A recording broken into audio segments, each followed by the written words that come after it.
Tēnā koutou kei ngā iwi kua tau mai nei ki tēnei pai korero, nau mai hoki mai anō kia Tapatahi. Kia ora and welcome to Māori Television's morning news program. It's Tuesday, the 19th of May. Thanks for joining us. Well, coming up on today's program, why are COVID-19 testing stations being closed down when testing is still a high government priority? We hear from Māori health providers on the issue. And a Māori trades training program has been extended to urban centres to address Māori unemployment. But first, here's Pōtaka Maipi with the news. Tēnā koe Shane moa tarau ata Māori e te iwi. Tuatahi ake ka noho te rōpū reipa hei kāwanatanga motuhake nei ngā hua I puta mai te rangahau pōti tō rangapū o News Hub Read Research. Ka noho ko reipa I te 55 ōrau he te 14 ōrau te pikinga ake, kua heke iho anahinara ki te toru te kau e te 13 te hekinga. Ka noho tonu ngā kākāriki ki te 5 ōrau, ka pana Aotearoa tuatahi ki waho. I manako te motu ki te Premier Jacinda Ardern whai muri mai I ngā wiki o te mate karauna.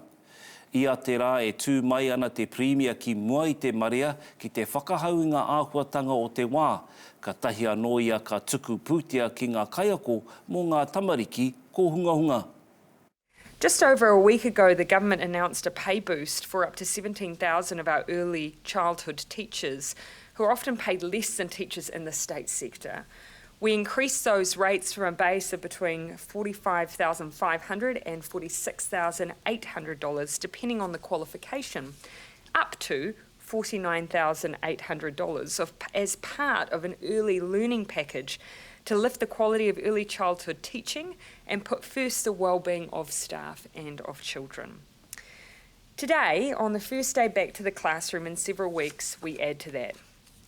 We are reinstating a higher funding rate for early learning services that employ fully qualified and registered teachers. E warurau mano ngā tamariki puta no I te motu kua waihape ki te kura ina nahira mo te wā tuatahi I ngā wiki e whitu.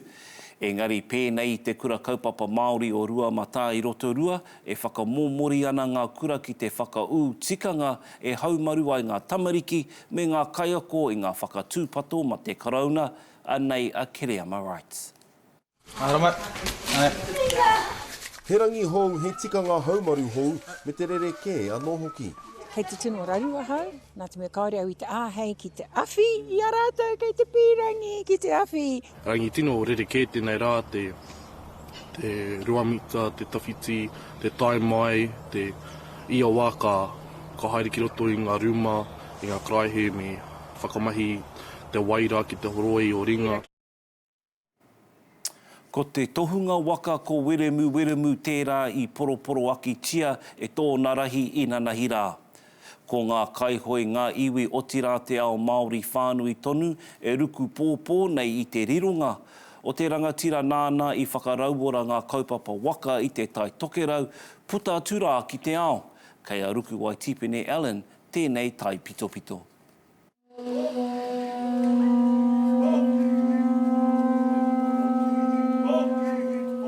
He rangatira, he tupua, he tohunga.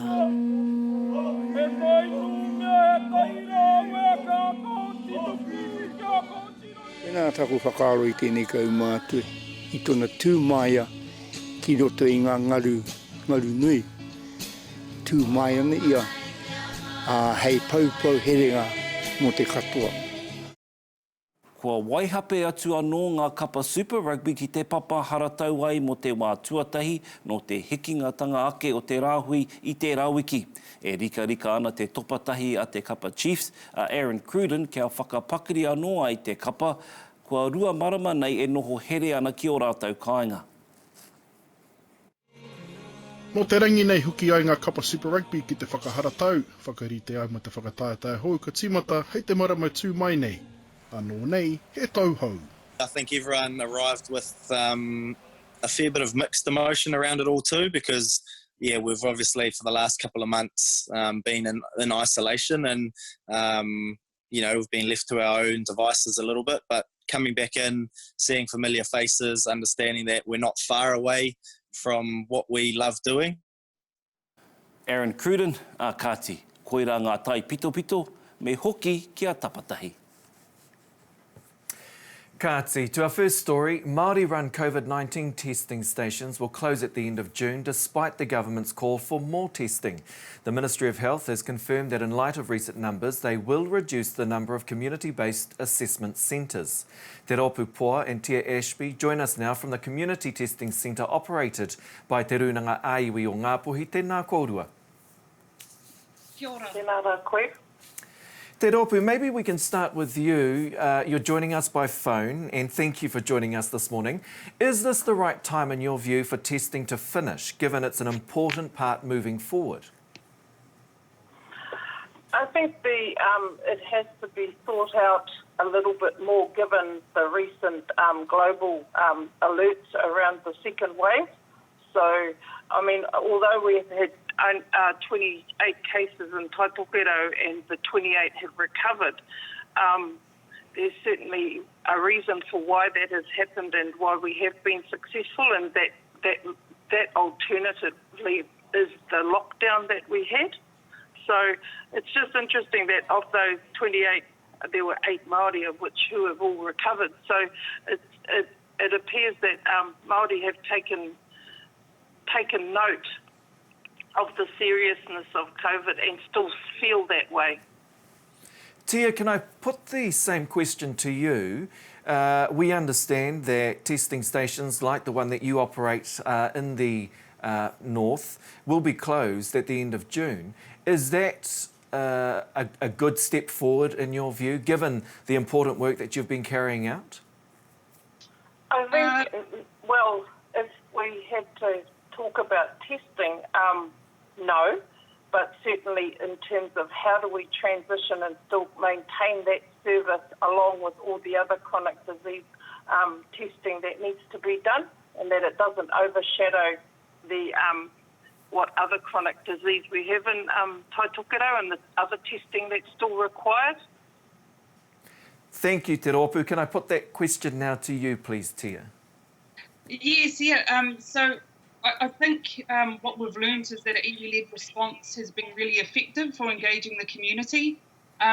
So I think that elements of this, the CBAC should remain, and we've actually planned for that. So irrespective of what comes down from the top, having this iwi-led model, we've decided to keep, especially the mobile and having community kaimahi fronting to meet and welcome people from the community.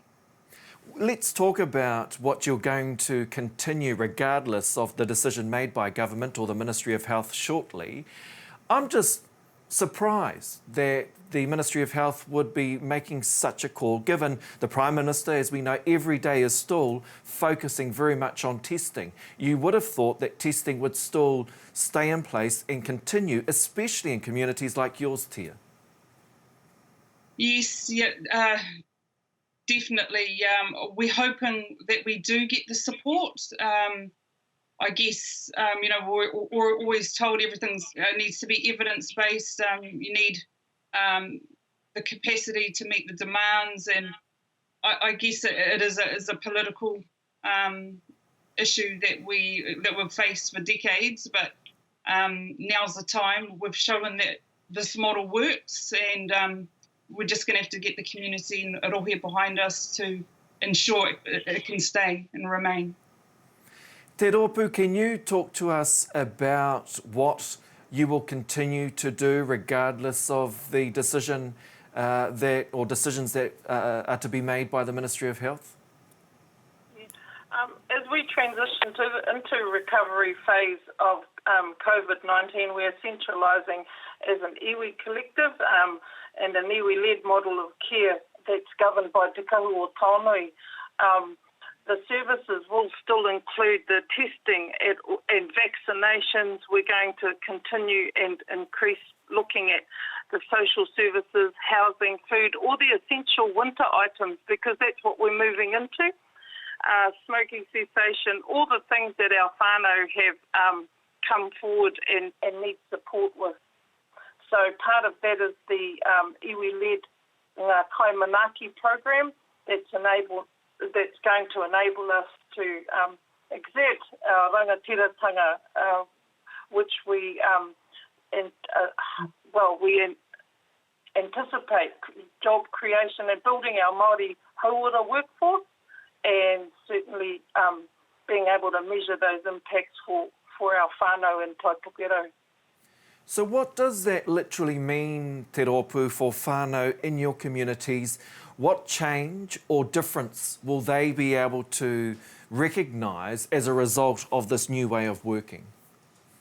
I think it's more the connection to the support that takes forever to get some days through our current mainstream services. We have a lot of whānau that are a serious overcrowding, so we've been able to go into homes, and it's always been based on whānau ora and the whānau ora outcomes that we aspire to, because our whānau connect with that. So community champions, we've never been able to support that type of role within our whānau and identifying them, because we've just gone through the last 7 weeks with a whole lot of tautoko from our local whānau. So it's acknowledging those people, those whānau that are connected. That's the difference. Tia, what have you learnt from the work that you've been doing at the coalface in running the testing station? We're all being asked to look at what's worked, what hasn't worked over the lockdown period, and take those learnings and adopt them in a new way of working. I'm really interested to understand what you've learnt from your experience over the last few weeks at the testing station. Yeah, well, definitely on reflection, some of the key learnings is that the individual and whānau health and social issues that were already present have been exacerbated by the pandemic. For example, job loss, stress, domestic violence, drugs, alcohol. Therefore, what we've found is that to ensure that the right services are brought to the people, we need to listen to what they want and apply an equity lens right across the spectrum of care, especially if we want to empower the people to take ownership for their health, improve outcomes and position our people to flourish. Also, other findings we've found is that collaboration, strong leadership with iwi governance and communication was instrumental to the success of this iwi-led model of care, and the inclusion of community kaimahi and the mobile outreach options. So we're addressing some of the barriers to access instead of just having the stationary model. We put the notice out, or we did a needs assessment and asked the community, okay, what's holding you back from coming in? And from that survey, it was identified that some whānau were a bit too apprehensive to come into town, or they had no vehicle, or they had no pūtea to pay for petrol. So we decided, okay, let's put the nurses on a mobile vehicle, and we'll go to the kiia and Mātua, or we'll go to these remote communities that we could enable care at the forefront. Te Rōpū, finally, a question for you. What is your message to the Ministry of Health, to the decision makers, right, that control the purse strings, because resource is key, of course, but your advice post-lockdown, picking up on the learnings that Tia has just shared with us about the experience at the coalface, what are your words of wisdom to the decision makers? Yes, I think like we've had Te Kahua Tāne, which is the representation of the 10 iwi across Te Taitokero, they need to have a connect with our collective. We have already partnered with several of the DHBs to deliver this program like Kai Manaki. So what we have proven is that we reach out to our whānau, and our whānau should be the centre of how we approach and provide service and to our people. It means that we are up to date with the modern technology to connect to our people, despite my lack of knowledge. but certainly there needs to be more of an interaction from national office and the Ministry of Health connected to our iwi and have those discussions. And certainly there have been some things over the last 7 weeks that you feel you haven't been heard, and we have to be heard. That's a nice place to leave it. Te ropu Poa and Tia Ashby, thank you so much for joining us this morning. Tēnā kōrua. Kia ora. Kia ora. Well, sticking with this kaupapa, Te Puna Ora o Mataatua has been testing the Eastern Bay of Plenty community for COVID-19 for weeks now. Chief Executive Chris Tooley says they'll continue to do so until at least the end of June. Chris joins us now. Tēnā koe, Chris. Morena. So, tell us, what have you been advised by the Ministry of Health when it comes to your testing station? So look, we were told last week that services will finish 30 June. Our contract goes until 30 June. We're currently delivering testing sites still around the Eastern Bay at the moment. That includes strep throat vaccines as well on top of testing. It also includes surveillance as well. Surveillance has been kept. Now we can't do everyone that's inquiring for it. But you know, we're very keen to keep pushing the mobility concept. It's really important that we've now learnt that it's creating access into our communities. It's created a high expectation, and you know, we're trying to work with the ministry and the DHBs to continue the mobile clinics beyond that. What's essentially happened is PathLab has taken over the delivery of these services through mobile units, and the majority of testing is now starting to transition back to normal GP practices. So what we're seeing is a return to almost status quo, one-size-fits-all model again, but again, we're very keen to keep pushing the mobility concept. I'm still digesting what you're sharing. It sounds like we're going back to status quo, to a system that was not working for communities that you service, that you work in. Look, the reality is that you know, we created greater access. Whānau are just not accessing the GP system. How it has historically failed Māori all this time. I mean, the concept of mobility is just not the mobile clinics going out to a marae or to a football car park to set up. You know, it involves weeks of prep where we're talking to the local marae, local hapu. They're organising themselves in their clusters. They're ringing around everyone to make sure that they're coming in, they're coordinating, they're collaborating. And so it's a real mobilisation of the community that the mobile clinic is essentially crystallising in this kind of pandemic. And so it's a real shame that we're starting to see the screws slowly turn and move this. But, you know, we're still fighting the good fight like everybody else. And it's important that, you know, with transmission starting to increase under level 2, all the symptoms are going to start increasing again, all the kids going back to school, they're going to start getting the flu. And so we're still going to need the mobile clinics because the demand's going to be there. And until we get a vaccine, we won't truly be clear of testing and the surveillance requirements. So just so that we're very clear, when we're talking about mobile clinics like the clinic that you've been running, you're not just talking about COVID-19 testing, but including a whole range of different testing and services, right, in your approach? So this is a full package whānau order approach. So we're not just offering the clinical medical testing in relation to COVID. We're offering other medical facilities that you would get inside a GP practice. We're offering a whānau order service so people can receive, you know, sanitation packs, free prescriptions, kai. They can enrol and get firewood. They can apply for energy credits to help them pay the electricity. They can roll in our employment programs so they can, because at the moment, some of them are already getting their redundancy notices because most of the employers have realised that even the wage subsidy is not going to help them through.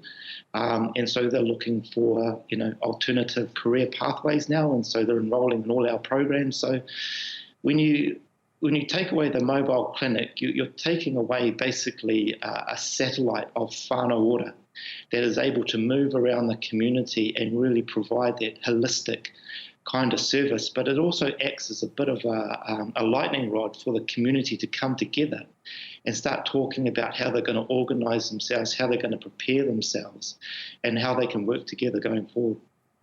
What will be the impact if the mobile clinics cease to exist post 30 June? Look, you're going to go back to status quo. You're going to get the same disengagement that occurred in the past. You're going to see all the disparities start to increase over time. But, you're projecting at around 16% unemployment at the moment. And, that's just going to exacerbate all the kind of social health, all the medical, all the health medical concerns that each whānau has. And some whānau don't have access to transport, especially in the rural isolated communities. They don't have access to indirect support. Like, for example, Meals on Wheels. That's a very big service in urban centres, but it's just not available in the rural communities. And so when you take away all those kinds of indirect supports that the mobile clinic was able to mobilise at the same time, you're just going to get a huge disparity between Māori rural isolated clinics and what's actually happening in urban centres. What sort of numbers, just so that we get a good clear picture of the engagement, the success of engagement that you've seen in recent weeks, what sort of numbers have you been engaging with in terms of whānau? So look, it takes us a whole day to do a mobile clinic. We only test for 4 hours during that day because our team is travelling and setting up in the morning, and then they're travelling and getting back to base in the evening. But in a 4-hour period, we get anywhere between 80 to 100 cars coming through.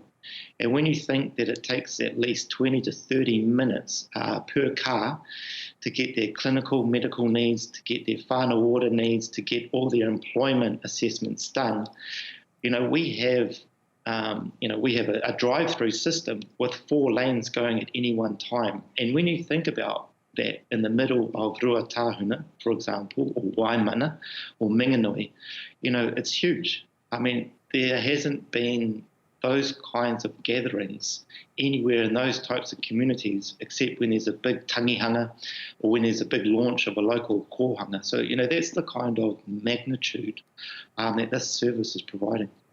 Chris Tooley, again, we thank you for your time this morning. Thank you. Tēnā roa atu koe. Kia ora, Shane. We'd love to know your thoughts on today's program. Please post your feedback on our Facebook page or send us an email, tapatahi@maoritelevision.com. The government's budget aims to create jobs. Coming up after the break, we ask how, what and where. We discuss trades training in higher value and higher paid jobs.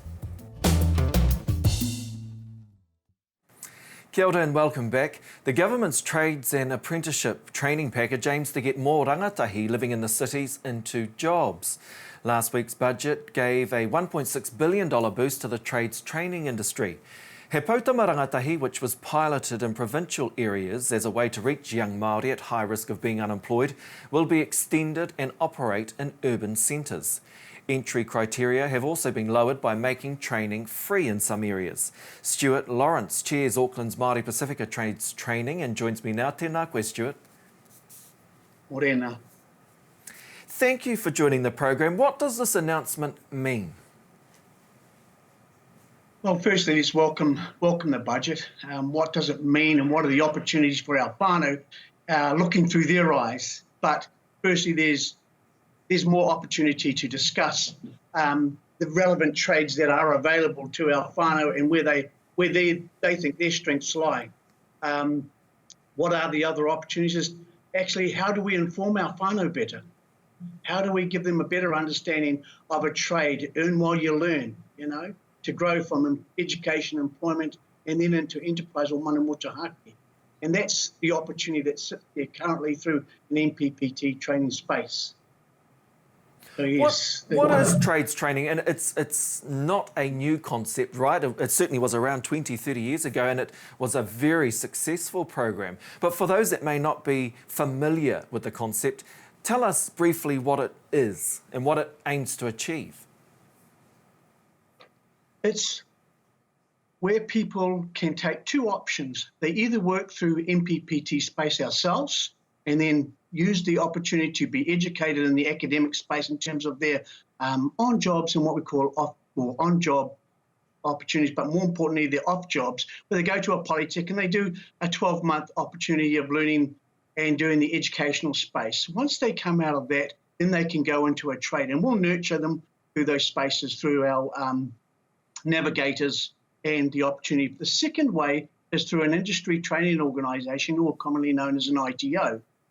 They can then look at that as earn while you learn. They go in and they'll have to do certain parts of what they call night school, day courses, and then on-job units as they go. It's about a 3 to 4 year window. We used to have Māori trades training.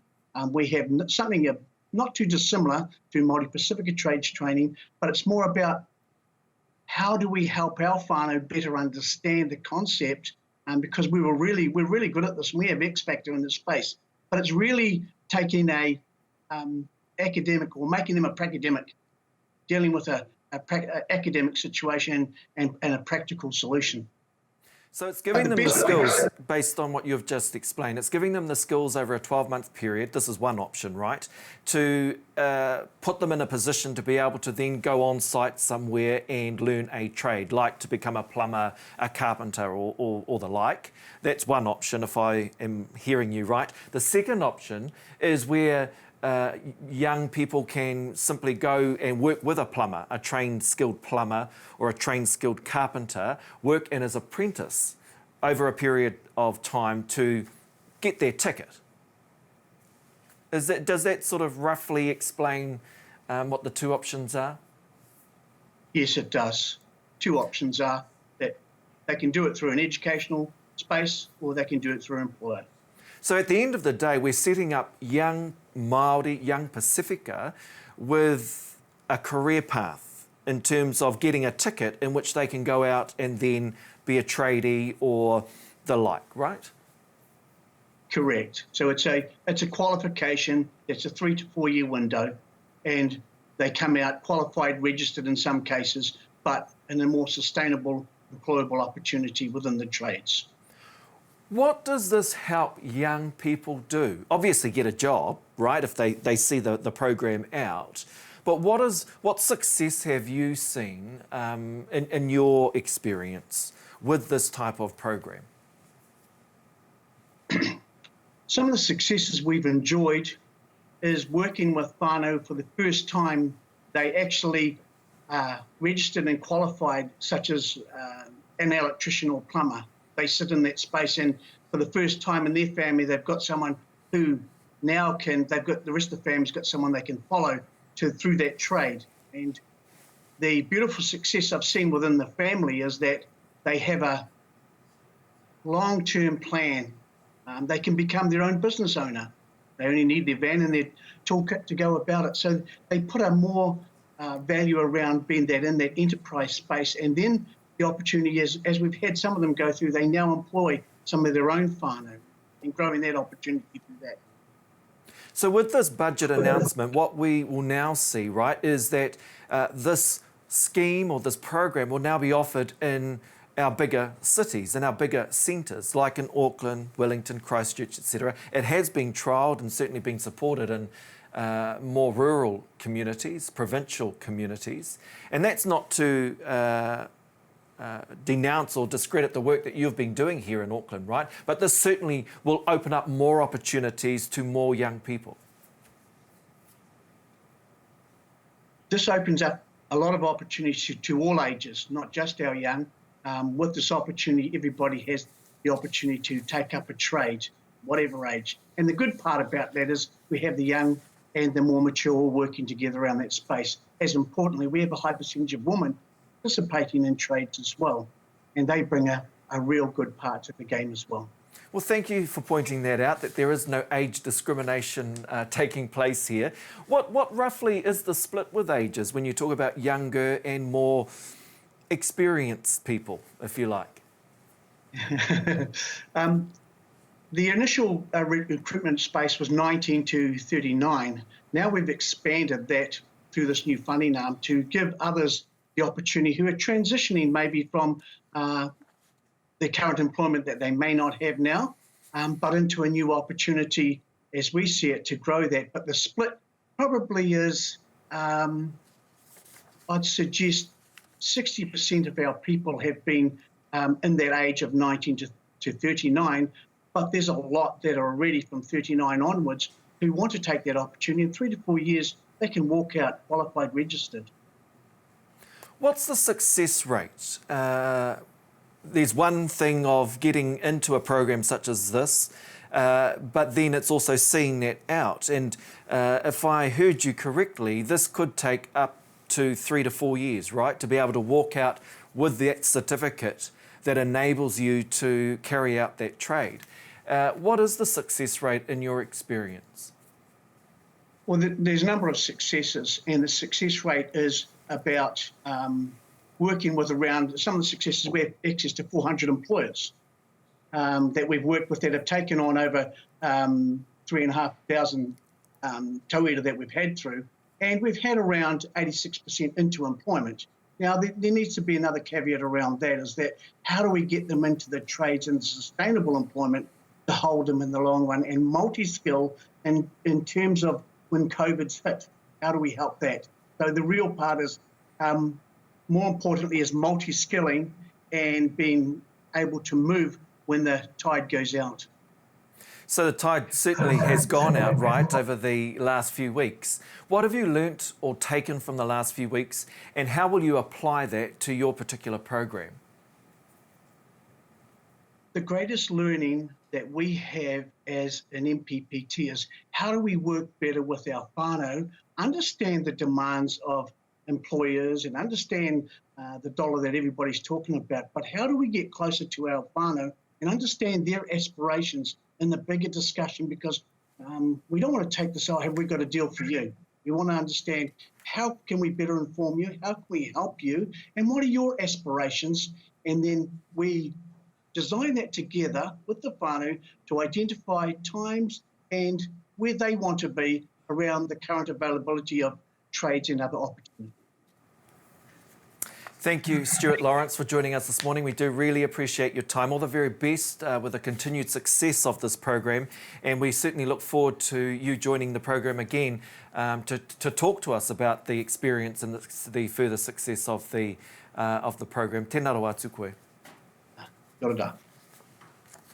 Well, sticking with jobs, the Council of Trade Unions says the government's economic plan is on the right path, but wants to see the government go faster with a greater emphasis on creating pathways to higher value and higher wage jobs. The CTU President Richard Wagstaff joins me now. Tēnā roa atu koe.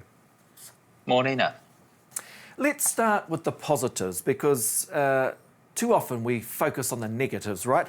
What are the three, let's just pick out three key positives out of the government's economic plan that was announced on Thursday? Oh, the scale of it, I think, was hugely important. We saw record-breaking amounts of money being put into the economy, and that money will help with reducing unemployment, or at least not letting it get as far ahead as we want. We saw money put into the job seeker, into the wage support scheme, which will help employers hang on to staff for longer. And we saw a lot of money being put into things like the health agencies itself, the DHBs, the Ministry of Health, because really the scale of this pandemic and its impact on us depends on how we respond to it. And there's two things we can do. One is make sure our health is on track, and the other thing is to make sure our economy is on track. And I think when you look at the rest of the world, we're doing pretty well on the health track. We're still taking a massive hit to our society, but we seem to be getting on top of it, fingers crossed. Now on the economy, but we've got to really put the money in. there's been projections of unemployment reaching anything up to 20%. Now Treasury is talking about 10%, and they're saying every $20 billion spent saves about 5% of unemployment. 10% of unemployment is still 250,000 people out of work. So we're facing tough times, but the point is they could be a lot worse if our government hadn't acted swiftly as they have. And thumbs up to them for doing that. Let's pick out one of those positives in terms of the extension of the wage subsidy. Already we're hearing, yes, an extra 8 weeks is great, but it's not going to be good enough. What are your members telling you about that wage subsidy and the need for it to be extended even further? Well, our view is that it is a stopgap. It was thrown together very quickly in an emergency situation, which is great. Quick thinking, and it certainly kept a lot of people at work. But we all are concerned that when it drops off, then people will drop off and end up on the dole, which is a disaster, very low and very tough way to live. And this is only a stopgap for another 8 weeks. While it's certainly made a big difference, some workers are feeling a bit unhappy about it because they saw their annual leave accounts drained while the boss was receiving the wage subsidy. They struggled to take sick leave. Some others have found themselves, they're going to be made redundant anyway. This is just sort of extending the period until that happens. And so it hasn't been so great for them. Other people have definitely hung on there. Their employers have managed to keep them connected to work. And hopefully when things come back, they'll be able to go back into their jobs. At the end of 8 weeks, though, there's a sort of a tension here. The government doesn't want to prop up businesses that weren't going to make it anyway, but they don't want to see businesses that are going to come back go down the drain. So they're trying to pitch this just right. Our view is that whatever the situation with your employer, when you lose your job, you shouldn't end up on a job seeker benefit. We should do more for people in between work. We should find them jobs, find them training, and have, in our view, what some people do in other countries, what we call a social insurance approach. That is, when you lose your job, it's a bit like getting an injury at work. You go on to 80% of your wages because there's a fund like ACC that supports people when they're unemployed. That's the kind of thing that the Scandinavians do. We think it's time to do something like that in New Zealand so that losing your job isn't the end of the world. It means that, you have a bit of a knock on your income, but not a massive cut. And you have, redeployment options and you have retraining options. And then there's a pathway for you to get back into the workforce rather than falling all the way down the cliff onto the unemployment job seeker benefit. And for many people, languishing there for far too long. How long would that type of scheme exist for or stay in place for the person or employee that's being laid off? Well, it depends on how it's set up. We're a long way from getting it set up. It's a proposal we have, but it could be in place for like a year, and it could be at varying rates. It depends how much is in the fund, and depends how much we all contribute to it. If you think about ACC, that's contributed to by a levy by workers, employers and government, a small levy.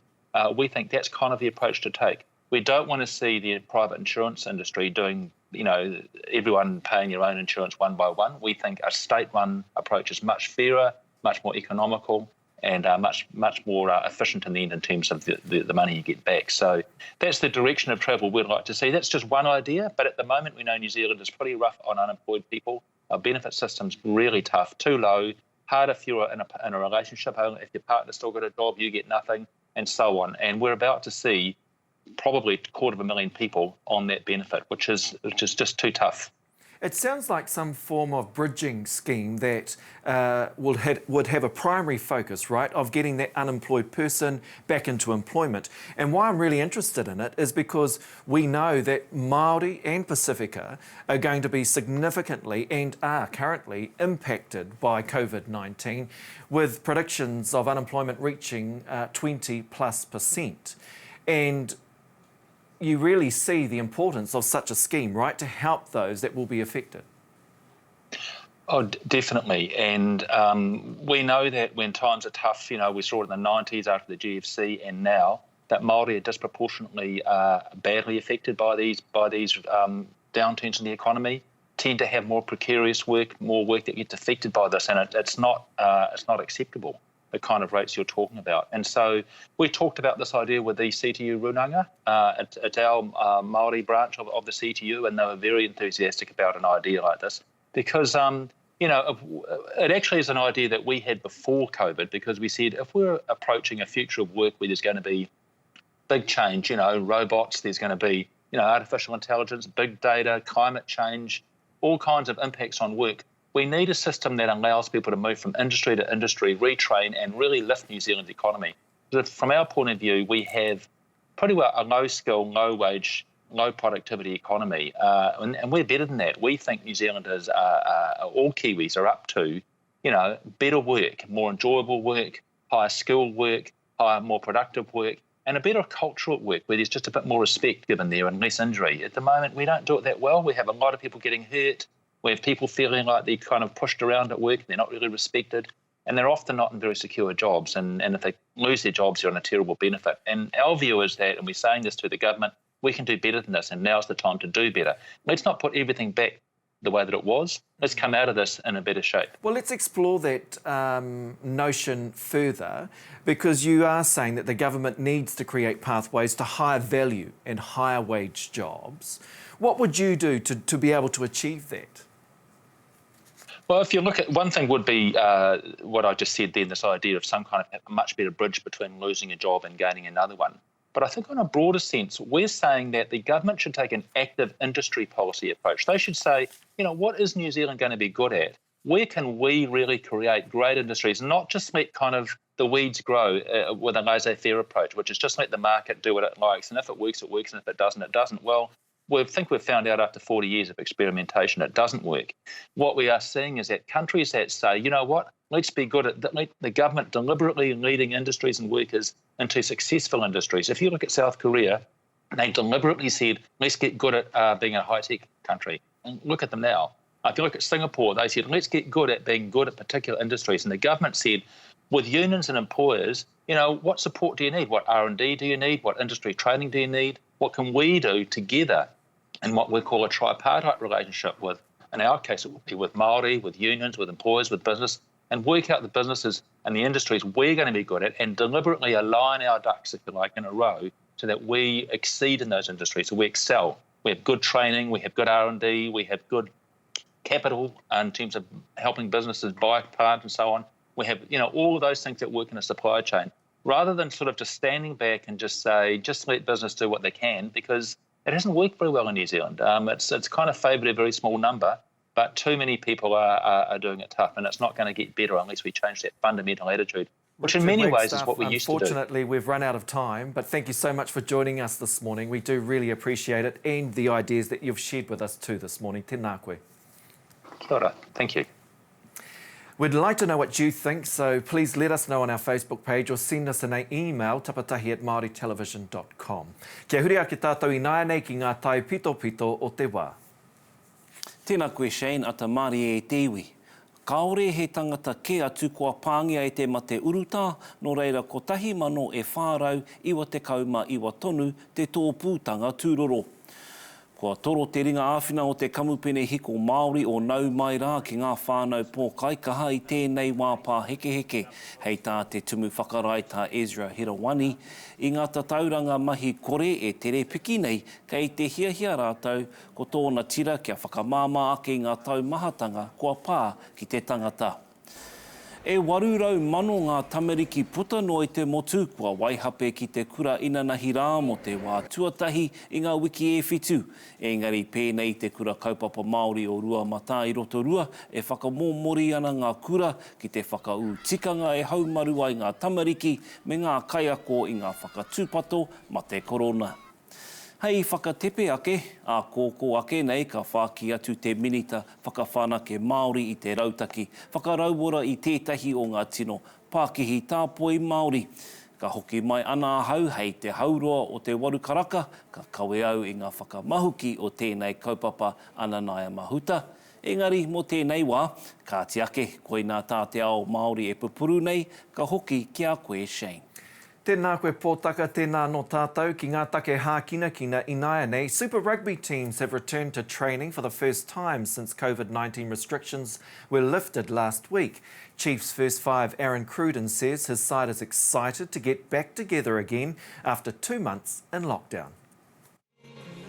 Mō te rangi nei huki ai ngā kapa Super Rugby ki te whakaharatau, whakarite au ma te whakataetae ka tīmata, hei te marama tū mai nei. Anō nei, he tauhou.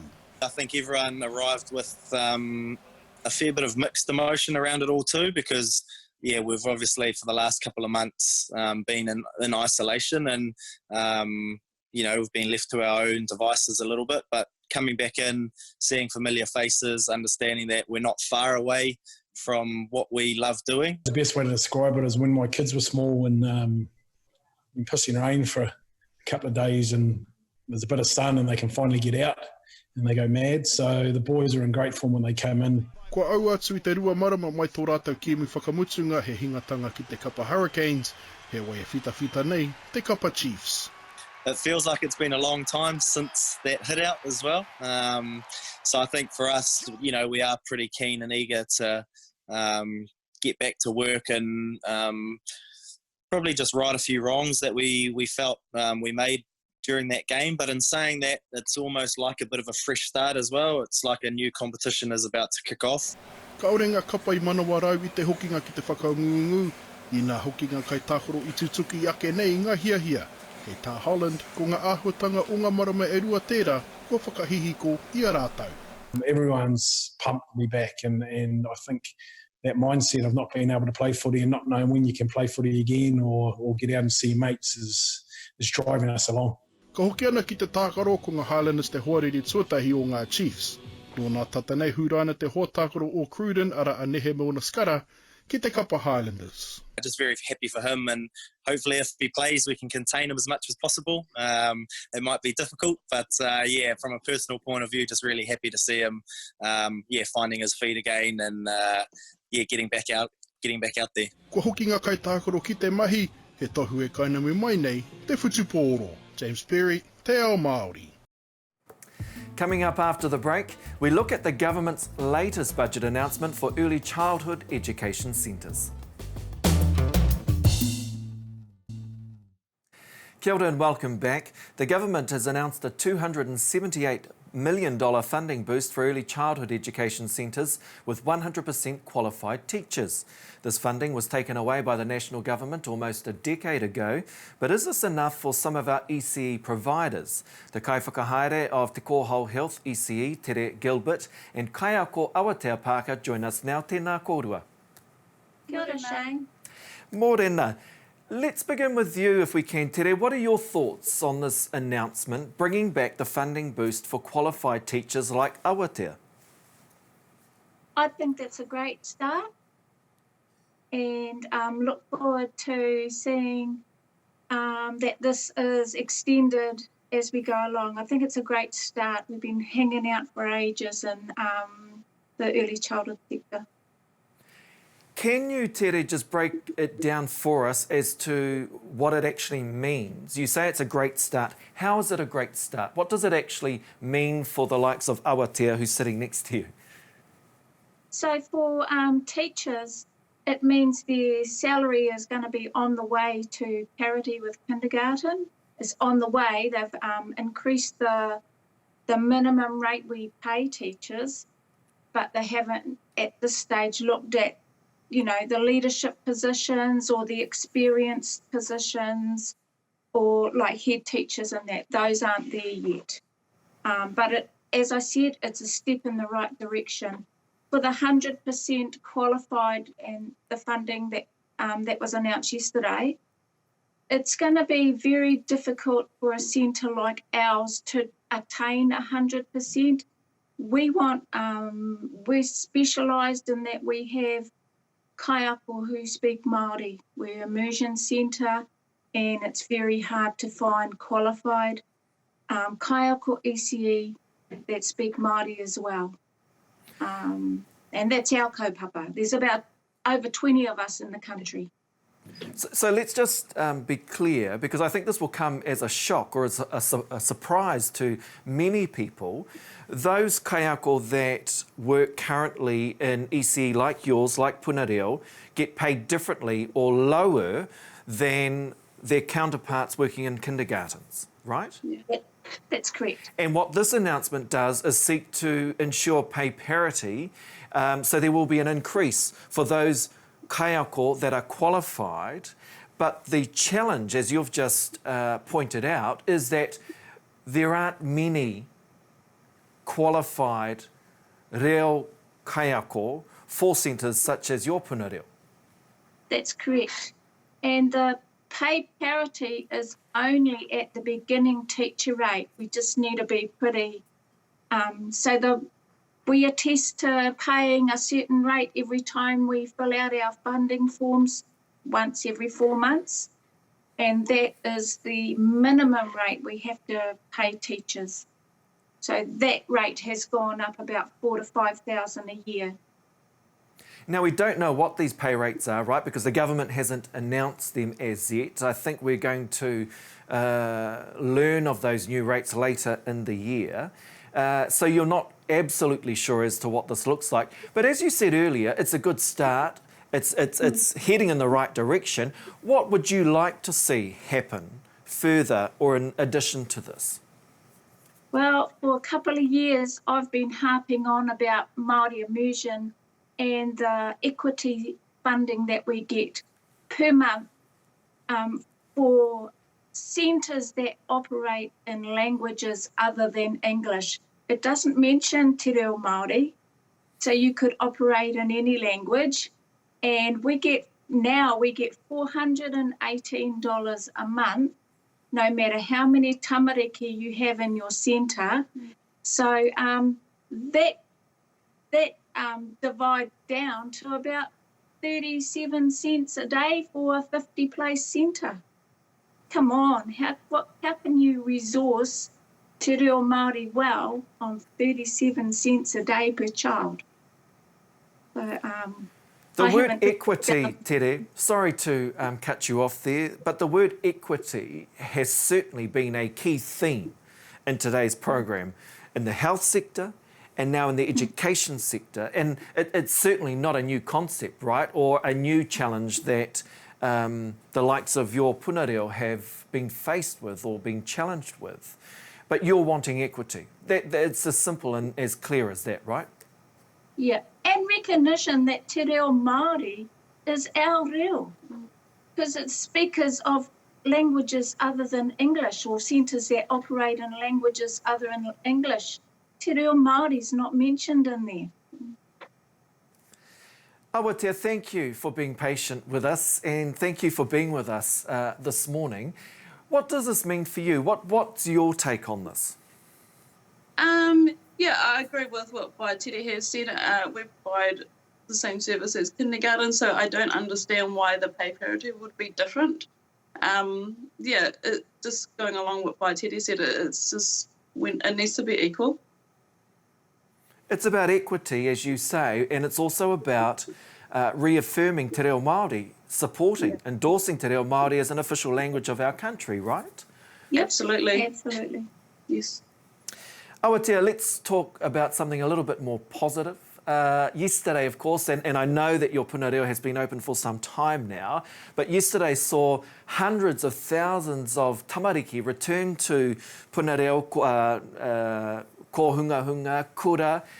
Was yesterday any different to prior or previous weeks, earlier weeks for you? Yes, there was a lot of planning that went ahead. So for the last few weeks, we've been planning how level 2 would look like for us. So just the process of the sign in and out was different, and the drop off and pickups was different. I must say the tamariki were a lot more settled than what we thought they would be. We did plan for the worst, but I think they were just ready. They were ready to be back, and we had so many comments from parents during lockdown that tamariki were asking when they were going to come back to puna reo, and it was time for them to be back, and they were happy to be here, so that made our day a lot easier, and it was a fun day. How was it for you personally, Whaia Awatea, seeing all your tamariki back, right? And, actually for both of you, that must have been a great feeling. It was really good, and not just us seeing the tamariki, but them seeing each other, finding that hononga again with their friends and their kaiako. It was wonderful. What does day 2 look like for you this week on Tuesday? I'm assuming you're both hoping that it's going to be as smoothly run as yesterday. Yeah, I don't see today being any different to yesterday. Like I said, they're just ready to be back, and we're trying our best to just spread joy. And yesterday we had our pajama day just to make things a bit easier for parents for getting them ready for the day, as well as just celebrating that we're back and finding time to bond with our tamariki again. Awatea, thank you, and thank you, of course, Tere, for joining us this morning. We do really appreciate your time. And all the best with day 2, back today on Tuesday, and we hope you have a great day with your tamariki. Tēnā kōrua. Kia ora. Tēnā koe. Well, that's it for today's show. Coming up tomorrow, Dr. Sarah Shasha is here to answer your health questions, and we unpack the new digital diary app that will be used for contact tracing. Thank you to all our guests this morning, and thank you for joining us. Koe nā a tapatahi mo tēnei rā, hei ko nā mo tēnei wā.